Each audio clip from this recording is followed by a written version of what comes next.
Quick update on the coffee filter I bought. It's brilliant. It does the job.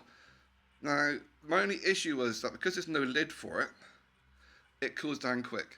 But this is the lid for my tea strainer infuser thing. And it fits perfectly. It is literally just perfect fit. Keeps it nice and warm. When you're using it, have a second cup so that rather than just dripping it everywhere, put it into that one. That way you're not wasting anything. And it does work really well. I'm still experimenting on the amount of coffee to put in.